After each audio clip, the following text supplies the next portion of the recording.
waa mar kale iyo aniga cilmi gudoomiyaha jaalida Soomaalida Poland. maanta waa maalin fasax ah, guriga ayaan joogaa. marka waxaan doonayaa inaan idinla wadaago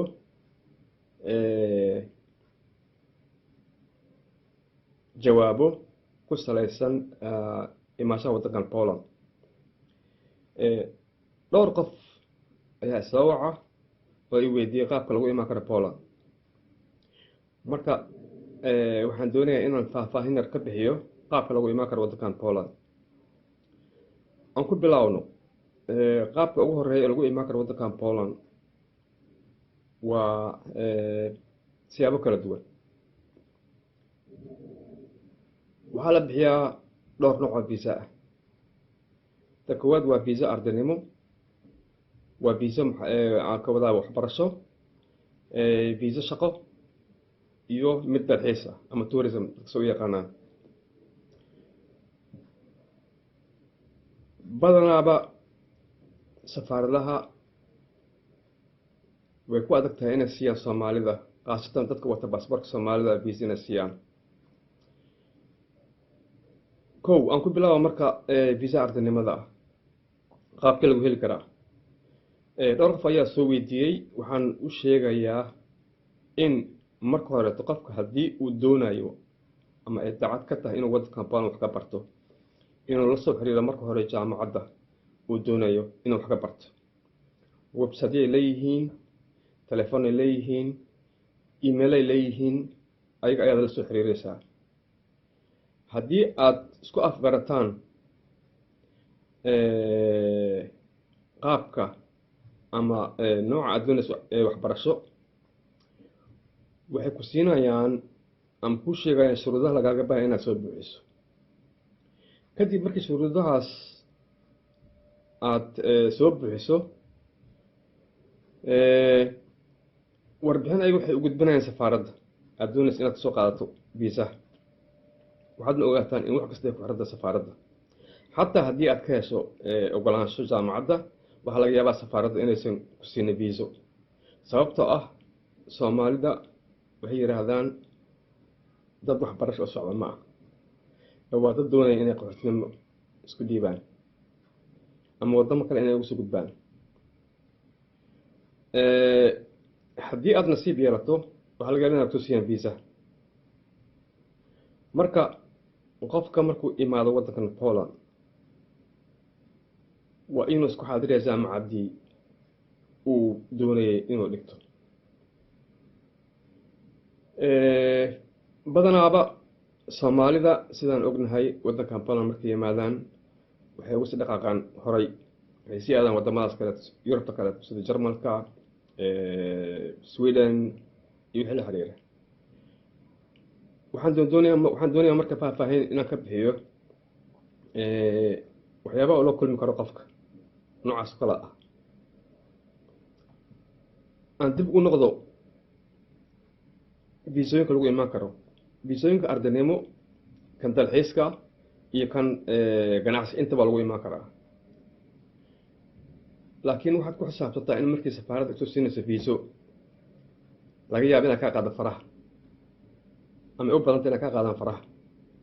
okay, waxaad timid waddankan Poland, waxaad doonaysaa inaad sii aado dibadda sida Jarmalka ama meelahaas inaad iska dhiibto. waxaad ogaataa in farahaaga ay ku jiraan computerka. waddankan Polandna wuxuu ka mid yahay waddamada Yurubta, waxayna leeyihiin system la yidhaahdo Dublin, kaasoo lagu xareeyo cid allaale cidii soo gashay Yurub, waddamada ka tirsan European Unionka.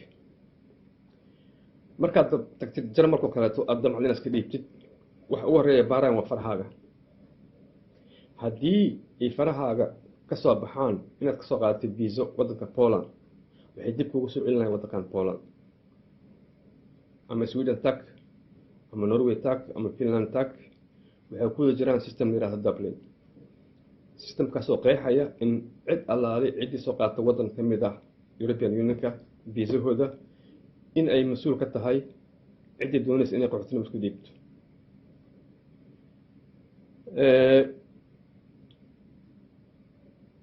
maskaxda geli in ay dhici karto in lagu socdo waddankan Poland, ugu badan 80% in lagu socdo waddankan Poland.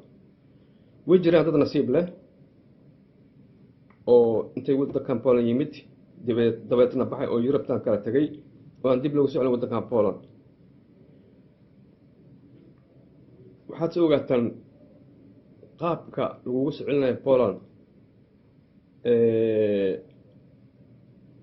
waa ciidanka xuduudaha ee waddankaas aad tagtay ayaa kugu soo wareejinaya ciidanka xuduudaha ee waddankan Poland. waxaan uga digayaa Soomaalida ciidankan xuduudaha ee waddankan Poland ama waddankan Poland sidiisaba qaabkii loo dhaqmaan qofka marka la soo celiyo waa qaab aan fiicnayn. aniga waxaan ahay turjubaan mar alaala qof markii Soomaaliya u yimaado airportka ama xadka way ii yeelaan qofkiina anaa u tago qaabkii dadka loo dhaqmaana waa aqaanaa waa qaab aad iyo aad looga fiican yahay.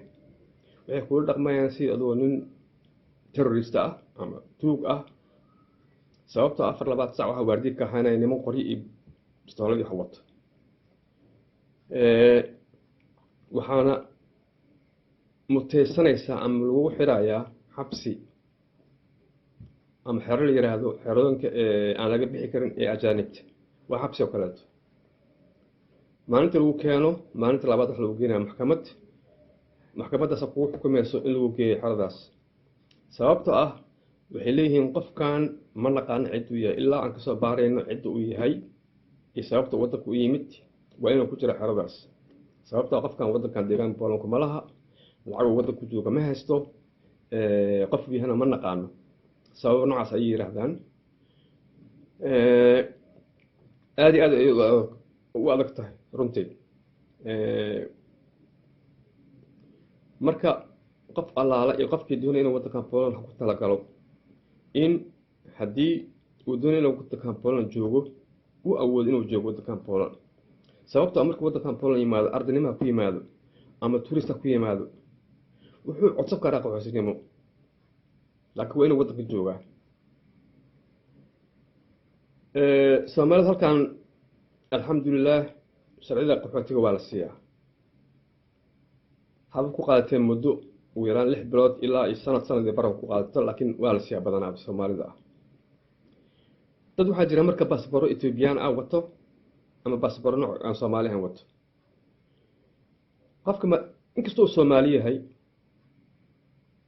haddii uu wato baasboor Ethiopian ah waxaad ogaataa in ogolaanshaha qaxootinimo ay adkaanayso sababtoo ah waxay ku leeyihiin waddanka aad ka haysto dhalashada waa waddan nabad ah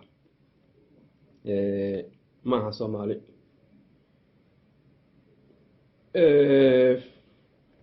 waa laga yaabaa qofka waxay ku xirantahay interview waa bixinaya markaas interview waa bixinaya sababtoo waddanka qaabka ku soo baasboorkan inuu soo iibsaday iyo waxyaabo noocaas oo kale waa jiraan qofka uu sheegto wax kasta waxay ku xirantahay interviewga sheegatay.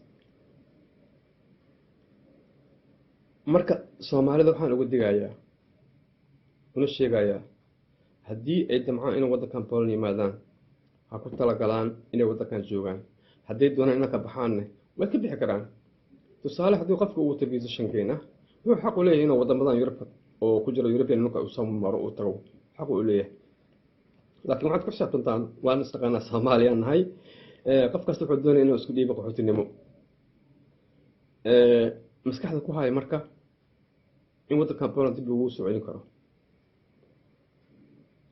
kadibna aad ku jirayso xeradaas laga bilaabo 2 bilood ilaa sanad ilaa ay arrimaha soo dhamaanayaan ama in la gaaro go'aan in dib lagu celiyo waddanka ka timid ama haddii aad codso qaxootinimo ilaa arrimaha qaxootinimo soo dhamaanayaan aad ku jirayso xeradaas ma sahlan xeradaas waa xero xiran waa xabsi oo kaleeto waan laga bixi karin.